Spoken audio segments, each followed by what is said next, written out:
Welcome to Royal Lovers. Don't forget to hit that subscribe button and show some love to royalty. I am your host, Zane. Today, let's dive into the rich tapestry of Garter Day, a tradition steeped in history and prestige. Originating in the 14th century, the Order of the Garter is the senior order of knighthood in the British honours system, founded by King Edward III in 1348. Inspired by tales of King Arthur and the chivalry of the Knights of the Round Table, Edward established the order to bind knights in a brotherhood of honor and military prowess. The name, Order of the Garter, stirs curiosity, and its origin story is equally intriguing. Legend has it that during a ball, the Countess of Salisbury's garter slipped from her leg, causing a scene of amusement. King Edward, witnessing her embarrassment, picked up the garter and tied it around his own leg, uttering the phrase, "Honi soit qui mal y pense," Old French for, "Shame on him who thinks evil of it." This motto still encapsulates the order's ethos and is a testament to the chivalric values it upholds. Membership to the order is a privilege extended to royalty and a few distinguished individuals. The monarch personally selects knights, limited to 24 members, making it one of the most exclusive honors. Notable members have ranged from royalty to exceptional leaders and contributors to public life, like Winston Churchill and Sir Edmund Hillary. Each year, the knights congregate at Windsor Castle for the Garter Day celebration. They don their regalia, including blue velvet robes and black velvet hats with white plumes, and participate in a grand procession from the castle to St. George's Chapel. The day is marked by a service of thanksgiving and the investiture of new knights, a ceremony resonating with historical significance and pageantry. The Order of the Garter continues to be a significant tradition, symbolizing nobility and chivalry. This year, Garter Day was a grand affair, as always. Set against the historic backdrop of Windsor Castle, this year's Garter Day unfolded with the customary pomp and pageantry that one might expect from one of the oldest and most prestigious orders of chivalry in the world, the Order of the Garter.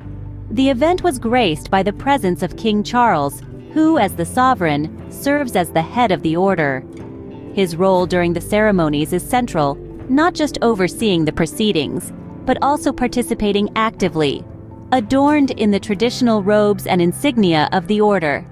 The king's regal bearing and engagement with the rites added a significant layer of solemnity to the occasion. Alongside him, Queen Camilla, resplendent in her garter robes, mirrored the dignity of the event. Her participation underscored the unity and continuity of the royal family, contributing to the ceremonial splendor of the day. Prince William, also a knight companion of the Garter, was in attendance, fulfilling his duties with the characteristic grace and commitment expected of a future monarch. His presence is always a reminder of the modern face of the British monarchy, blending tradition with contemporary expectations. Princess Anne and Prince Edward, both seasoned members of the order, participated with a practiced ease that comes from years of involvement. Princess Anne, known for her no-nonsense approach to royal duties, carried out her role with a stoic dedication, while Prince Edward's participation helped highlight the familial aspect of the event, showcasing the broad involvement of the royal family. The roles they played during the service at St. George's Chapel, from the procession to the service itself, were performed with a deep respect for tradition. Each member of the royal family brought their unique touch to the ceremony, reinforcing the sense of continuity and respect for heritage that the Order of the Garter represents. It was indeed a day full of regal traditions and royal camaraderie. An interesting presence at the event was the Duchess of Edinburgh. Not a knight of the illustrious Order of the Garter herself, she gracefully embraced the role of a supportive spouse, accompanying her husband to this venerable occasion.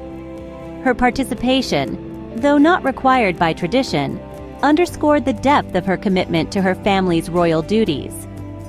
Throughout the day, the Duchess was notably seen in close company with Prince William.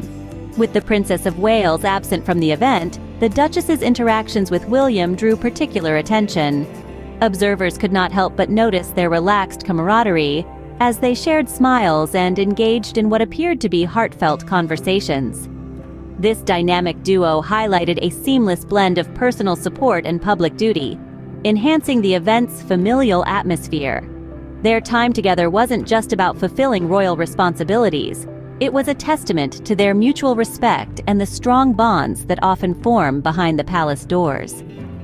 The Duchess's presence added a touch of familial warmth to the royal ceremony. However, a notable absence was that of the Princess of Wales. The princess, unlike other years, did not attend this year's Garter Day. Her absence, though pronounced, was not the result of any last-minute change or unexpected scandal. Rather, it was a planned decision, well accounted for in the royal schedule. The Princess of Wales, although not a member of the Order of the Garter herself, has often been seen at the event, supporting her husband, Prince William, who is a Knight of the Garter. This year, however, she chose to step back, allowing the spotlight to remain on the knights and their ceremonial duties. This decision underscores a subtle yet significant aspect of royal engagements. Not every event requires the presence of all members, and sometimes strategic absences are as noteworthy as the attendances. Despite her absence, the ceremonies of Garter Day continued with the usual grandeur and tradition. The knights, royals, and attendees carried the day with the dignity and solemnity it deserved. Her absence was felt, but it didn't dampen the spirit of the event. Garter Day was also a day of interesting royal interactions and observations. As the dignitaries and knights gathered, the camaraderie among the royals was palpable. Especially noteworthy was the trio of Edward, William, and Sophie. Prince Edward, the youngest of Queen Elizabeth II's children, has always maintained a somewhat reserved presence in public. However, on this day, his interactions with his nephew Prince William were more visible and seemed warmly genuine. They were seen sharing laughs and conversing earnestly, a testament to the familial bonds that often go unnoticed in the formalities of royal duties. William, typically poised and composed, appeared particularly relaxed. Riding in the carriage with Edward and Sophie, the Duke of Edinburgh, he seemed at ease, engaging in light-hearted exchanges. It's interesting to note how William's demeanor shifts in the absence of his wife, Kate, the Princess of Wales. With Kate not scheduled to appear, William's interactions seemed broader, more spread out amongst the family members present, which might suggest a different dynamic at play when he is not accompanied by his spouse. Sophie, the Duchess of Edinburgh, was equally in her element. Spending considerable time with William, she navigated her role with a grace that speaks to her years of experience within the royal family. Her comfort in engaging with high-profile events and key figures within the royal circle was evident, and her presence next to William filled the gap left by Kate's absence seamlessly. Queen Camilla, on the other hand, was the picture of delight. Often described with the phrase, "like the cat who got the cream," her jovial demeanor at Garter Day was no exception. Whether it's her comfort in her role within the royal hierarchy or just her personal satisfaction at the day's proceedings, Camilla's cheerful presence added a lighthearted touch to the event. Her interaction with other members of the royal family, especially her husband, King Charles, seemed to underline a shared sense of contentment and unity. Speaking of King Charles, his mood was notably perkier compared to other recent public appearances. Perhaps the ceremonial nature of Garter Day and the presence of family and fellow knights uplifted his spirits. The king, leading the event with a visible spring in his step, showed a lighter side that often isn't captured by the public eye. And of course, one cannot overlook how Queen Camilla rocked the traditional attire of the Order of the Garter. Adorned in the velvet cape and sporting the white plumage, she not only adhered to the age-old traditions, but did so with an undeniable flair that few can replicate. Her ability to carry the regal yet cumbersome attire with such elegance is a sight that consistently captures attention and admiration.